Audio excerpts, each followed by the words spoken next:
जय माता दी। मित्रों, महाशिवरात्रि का पावन पर्व आने वाला है और हम सभी चाहते हैं कि हमें भगवान शिव की पूरी पूरी कृपा मिले। पर मैं जानता हूं, आज की इस भागदौड़ भरी जिंदगी में हम सबके पास समय की बहुत कमी है।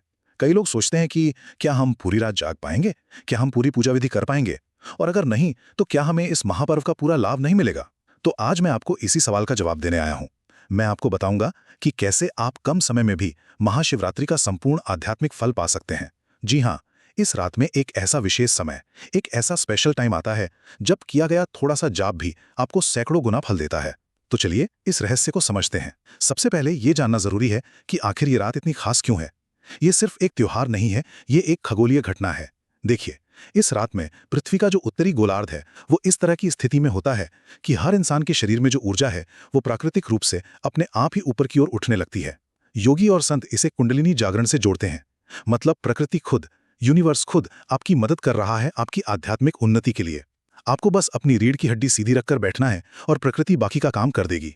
अब बात करते हैं पूजा की। शास्त्रों में शिवरात्रि की रात को 4 भागों में बांटा गया है, जिन्हें हम प्रहर कहते हैं। हर प्रहर का अपना एक विशेष महत्व है और एक खास पूजन विधि है। पहला प्रहर यह होता है शाम 6 बजे से रात के 9 बजे के बीच। इस समय में शिवलिंग पर जल या दूध अर्पित करना सबसे उत्तम माना गया है। इससे क्या होता है, इससे मन को शांति मिलती है और अगर आपकी कुंडली में चंद्र दोष है तो उसका भी निवारण होता है। इसके बाद आता है दूसरा प्रहर, रात 9 बजे से 12 बजे तक। इस समय में भगवान शिव को दही अर्पित किया जाता है। दही स्थिरता का प्रतीक है, तो जो लोग जीवन में समृद्धि, स्थिरता, धन और संतान की कामना रखते हैं उन्हें इस प्रहर में पूजा जरूर करनी चाहिए। फिर आता है तीसरा प्रहर, जो रात 12 बजे से सुबह 3 बजे के बीच होता है। यह सबसे शक्तिशाली समय माना जाता है। इस समय शिवलिंग पर घी अर्पित किया जाता है। घी शक्ति का प्रतीक है। ये प्रहर शक्ति, शत्रु पर विजय और मुकदमों में सफलता पाने के लिए सबसे उत्तम है। जितनी भी तंत्र साधनाएं होती हैं वो इसी समय में होती हैं। और आखिर में आता है चौथा प्रहर, सुबह 3 बजे से 6 बजे तक। ये ब्रह्म मुहूर्त का समय है। इस समय में भगवान शिव को शहद अर्पित किया जाता है। शहद मिठास और मोक्ष का प्रतीक है। जो लोग मोक्ष की कामना करते हैं या अपने जीवन में मधुरता लाना चाहते हैं उन्हें इस प्रहर में पूजा करनी चाहिए। पर अब आप कहेंगे कि पूरी रात जागना तो संभव नहीं है, तो कोई बात नहीं। अब मैं आपको उस गोल्डन टाइम के बारे में बताता हूं जिसका मैंने शुरू में जिक्र किया था। ये समय है निशीथ काल।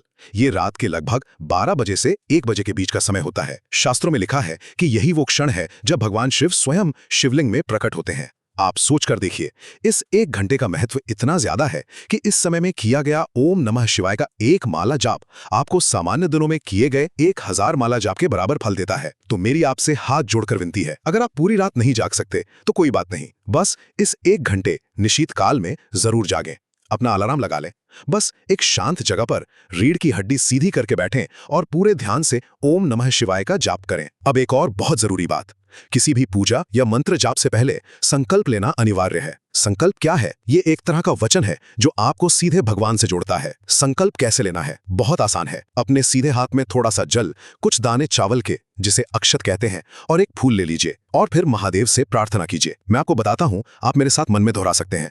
हे महादेव, मैं यहां अपना नाम और गोत्र बोले, आज महाशिवरात्रि के इस पावन पर्व पर आपको अपना गुरु मानता हूं। मैं संकल्प लेती हूं कि मैं आपकी प्रसन्नता के लिए इस मंत्र का जाप करूंगी। हे प्रभु, आप मेरी रक्षा करें, मुझे सही मार्ग दिखाएं और मेरी यहां अपनी मनोकामना बोले, इच्छा को पूर्ण करें। ये बोलने के बाद हाथ में जो जल है उसे जमीन पर छोड़ दें। बस हो गया आपका संकल्प। अब एक बहुत ही संवेदनशील और जरूरी विषय, खासकर मेरी माताओं और बहनों के लिए। कई बार मन में यह सवाल आता है कि अगर मासिक धर्म के दौरान शिवरात्रि आ जाए तो क्या करें? बिल्कुल चिंता ना करें, आप पूजा कर सकती हैं। बस नियम यह है कि आपको शिवलिंग या किसी भी पूजा सामग्री को स्पर्श नहीं करना है। पर इसका मतलब यह नहीं कि आपकी पूजा स्वीकार नहीं होगी। आप मानसिक पूजा करें। मानसिक पूजा की शक्ति तो और भी ज्यादा होती है। आप मन की आंखों से देखिए कि आप शिवलिंग पर जल चढ़ा रही हैं, आप फूल चढ़ा रही हैं, आप मंत्र जाप कर रही हैं। विश्वास मानिए, ईश्वर आपके शरीर को नहीं, आपके सच्चे भाव को देखते हैं।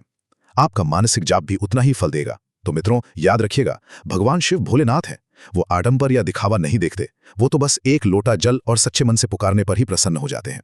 चाहे आप पूरी रात साधना करें या सिर्फ निशीथ काल में एक माला जाप करें, महत्वपूर्ण आपकी सच्ची श्रद्धा है। हर हर महादेव।